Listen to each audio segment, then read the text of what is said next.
ہم نے اپنے بچوں کو پاسٹ میں بھیج دیا ہے، ارطغرل کے زمانے میں بھیج دیا ہے، تو اب وہ زیادہ تر اب آپ ہر گاؤں میں ارطغرل برگر مل رہا ہے، لیکن ہر گاؤں میں ہشام سرور برگر نہیں مل رہا، سنی علی برگر نہیں مل رہا، اس لیے کیونکہ ہم نے ان کو ہیرو نہیں بنایا ابھی تک. ہم نے ارطغرل صاحب کو ہیرو بنا دیا، جبکہ جب ہم ڈرامہ دیکھ رہے ہوتے ہیں ہم یہ بھول جاتے ہیں کہ یہ ڈرامہ ہے، یہ ناول ہے، یہ اصلی حقیقت اس میں صرف 5 سے 7% ہے. تو جبکہ جب ایک آدمی ایلون مسک خود بول رہا ہے، بل گیٹس خود بول رہا ہے یوٹیوب پہ جا کے. السلام علیکم جی، آج میں احمد بھائی کے ساتھ ہوں اور حسن اسکالر پبلک اسکول کا سسٹم ہی چلاتے ہیں. میری کچھ سجیشنس تھیں ان کے اسکول اور کوئی بھی اسکول جو کرنا چاہے. ہم سمجھتے ہیں کہ لوگ تعلیم ایجوکیشن جو ہے وہ صرف کتابوں سے حاصل کرتے ہیں، جبکہ ایک اسٹڈی میں نے پڑھی جس کے اندر یہ لکھا تھا، سمجھایا ہوا تھا کہ 70% جو تعلیم ہوتی ہے وہ ہم اپنے پڑوسیوں سے حاصل کرتے ہیں، اپنے دوستوں سے حاصل کرتے ہیں. کسی نے آج تک نہیں سکھایا ہوگا کسی اسکول نے کہ جھوٹ کیسے بولتے ہیں، کسی نے نہیں دکھایا ہوگا پاکستان میں کہ بددیانتی کیسے کرتے ہیں، کسی نے نہیں سکھایا، والدین نے نہیں سکھایا ہوگا بیٹا چوری کیسے کرتے ہیں، ڈاکہ کیسے ڈالتے ہیں. لیکن ماشاءاللہ ان مسائل کی وجہ سے ہمارا ملک بہت زیادہ پھنسا ہوا ہے.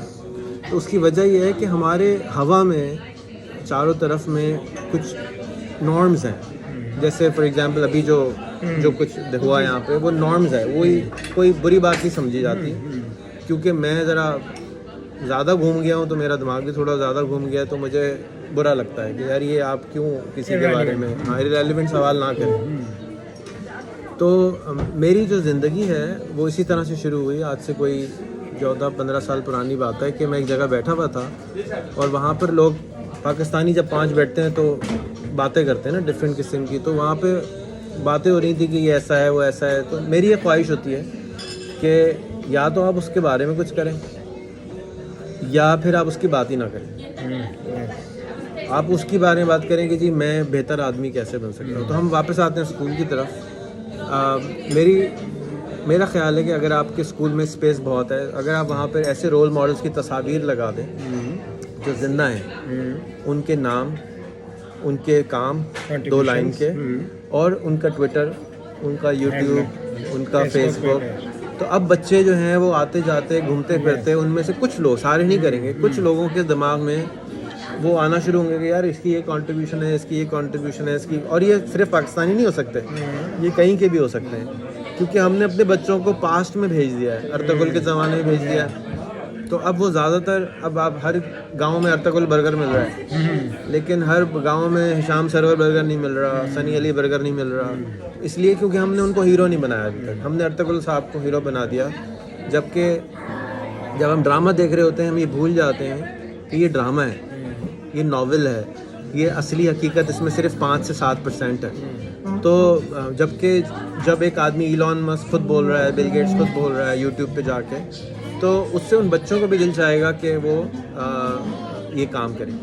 تو آپ دیواریں جتنی بھر سکیں ہیروز کی وہاں پہ آئیڈینٹیفائی کر دیں اور ان کے ہینڈلز ٹویٹر وغیرہ ضرور لگا دیں. دوسری میری گزارش ہے کہ بچوں کو جس طرح سے آپ کہتے ہیں تم جنا گروپ کے ہو یا تم اورنج کے ہو یا تم کلاس 7 میں ہو، ان کو آئیڈینٹیفائی کر کے ان کو کہیں کہ اگلے 2 سال تم نے اس پرابلم کے لیے روزانہ 15 منٹ پڑھنا ہے اور 5 منٹ پڑھانا ہے یوٹیوب، فیس بک، گوگل کے اوپر.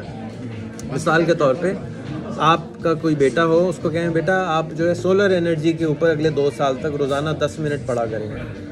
تو کیا ہوگا کہ 2 سال اگر اس نے 10 منٹ روز پڑھا تو وہ ایکچولی ایکسپرٹ بن چکا ہوگا 2 سال کے بعد سولر انرجی کے اوپر.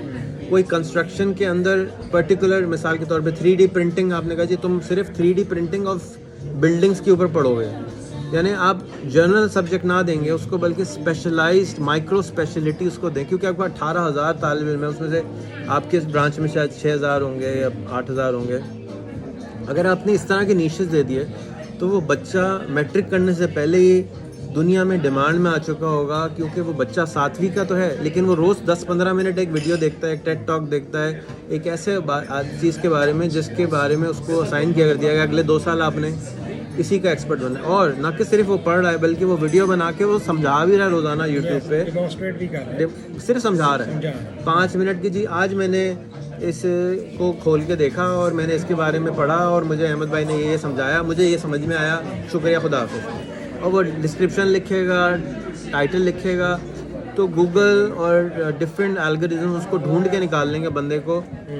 وہ لنکڈ ان پہ پوسٹ کرے گا, وہ ٹویٹر پہ پوسٹ کرے گا, تو وہ ساری دنیا کے جو بچے اس سبجیکٹ پہ کام کر رہے ہیں یا بڑے کام کر رہے ہیں وہ ان سے شامل ہو جائے گا. تو حالانکہ وہ گاؤں میں بیٹھا ہوا ہے یا کسی چھوٹے شہر میں بیٹھا ہوا ہے, ڈزنٹ میٹر, ہارورڈ کا, اسٹینفورڈ کا, MIT کا بچہ اس کے ساتھ ٹویٹر کے اوپر کنیکٹ ہونا شروع ہو جائے گا. اس سے اس بچے کی زندگی میں واقعی وہ چیزیں آ رہی ہوں گی جو کہ وہ بہت بڑے بڑے کام کرنے کے لیے, کیونکہ اس کے جب دوست ہوں گے, کوئی اسٹینفورڈ کا پروفیسر دوست ہوگا, کوئی ہارورڈ کا بچہ دوست ہوگا, کوئی آکسفورڈ کا بچہ دوست ہوگا, تو اس کے دماغ سے یہ جو بارڈر ہیں اور یہ جو لمیٹیشن ہے کہ یہ ملک میں نہیں ہو سکتا, ہمارے ملک میں نہیں ہو سکتا, وہ ختم ہونا شروع ہو جائیں گے. ایک دن بھی نہیں ہوگا, آہستہ آہستہ ختم ہونا شروع ہو جائیں گے. میرا بچہ ہے, اس نے میٹرک بھی نہیں کیا ہوا, وہ لیول بھی نہیں کیا ہوا. میرے بڑے جتنے بھی لڑکے ہیں انہوں نے نہیں کرا ہوا. لیکن ابھی خود ہی کہہ رہا تھا کہ میں نے اس ہفتے میں 3 ملک گیا ہوں, جبکہ بہت سارے میرے پاس نیٹ ورک میں ایسے لوگ ہیں جن کے پاس ویزے لگے ہوئے ہیں, میں نے پیسے آفر کیے ہوئے, تم چلے جاؤ میں پیسے دوں گا, وہ ڈر کے مارے نہیں جاتے.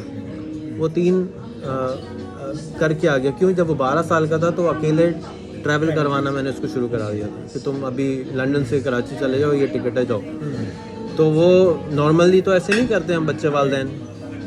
تو اس سے وہ اس کے اندر وہ فیئر جو تھا ٹریول کا وہ آہستہ آہستہ کم ہو گیا. اسی طرح سے جب آپ ان بچوں کو گلوبل سٹیزنز بنائیں گے اور یہ گلوبل سٹیزنز کے ساتھ کنیکٹ ہوں گے تو ان کو رنگ, نسل, کلر آہستہ آہستہ ان کے اندر سے غائب ہو جائے گا. جیسے بچپن میں نہیں تھا ان کے دماغ میں, آہستہ آہستہ ہم نے ڈالا کہ یہ کالا ہے, یہ پیلا ہے, یہ ناروال کا ہے, یہ لاہور کا ہے, یہ کراچی کا ہے, یہ وہ آہستہ آہستہ, کیونکہ ہم نے اس کو سکھایا ہے. تو اس سے پہلے کہ وہ 21-22 سال کا ہو جائے اور میچور ہو جائے پھر ہم ان لرن کریں, اس کو بچپن سے ہی کہیں نہیں یہ سارے انسان ہیں, یہ تمہارے دوست ہیں, تم ان کے ساتھ مل کے کوئی پروجیکٹ شروع کرو. تو یہ میری کچھ گزارشات ہیں, اگر آپ اس کو کر لیں گے تو یہ سپر ہیروز بچے بن سکتے ہیں. بس یہ میری گزارش تھی. محبت آپ کی, آپ نے ایک نئی چیز مجھے سیکھنے کو, یعنی کہ ایک ویژن کھولا. یہ ریحان بھائی کی بڑی محبت ہے کہ ہمیشہ شفقت سے پیش آتے ہیں اور نئے نئے آئیڈیاز اس ینگ جنریشن کو پیش کرتے ہیں. اور میری پوری دعا ہے کہ اللہ تعالیٰ ان کو صحت و تندرستی دے اور یہ اس یوتھ کو امپاور کریں, میکسیمم امپاور کر رہے ہیں. اور میں نے ان سے بہت کچھ سیکھا اور یہ جو آئیڈیاز انہوں نے میرے ساتھ شیئر کیے ہیں, میں پوری کوشش کروں گا کہ اپنی جو یوتھ ہے اس کو یہ سکھا سکوں اور اس کے اندر یہ کوالٹیز پیدا کر سکوں کہ وہ آنے والے دنوں میں ایک اچھے انسان ہونے کے ساتھ ساتھ ایک اچھے انٹرپرینور بھی ثابت ہوں. بہت شکریہ ریحان بھائی, اللہ آپ کو صحت دے. اچھا, میں ایک کتاب ریکمینڈ کروں گا, آپ ٹریول میں ہیں, ٹائم لگے گا, وہ یوٹیوب پہ پڑھیے. اس کا نام ہے آؤٹ وٹنگ دا ڈیول. وہ نیپولین ہل نے لکھی ہے. اس میں 11 منٹ کا ایک کلپ ہے, میں آپ کو بھیجتا ہوں, کہ اس میں سکھایا ہے کہ اسکول کیسا ہونا چاہیے. 11 اصول اس نے بتایا. اصول نمبر 1 یہ ہے کہ ٹیچر نہیں ہونا چاہیے آپ کے اسکول میں. تو ہم جو اسکول بنائے ہیں اس کے اندر ہم نے ٹیچر کا لفظ نکال کے اس کو فیسیلیٹیٹر بنا دیا ہے.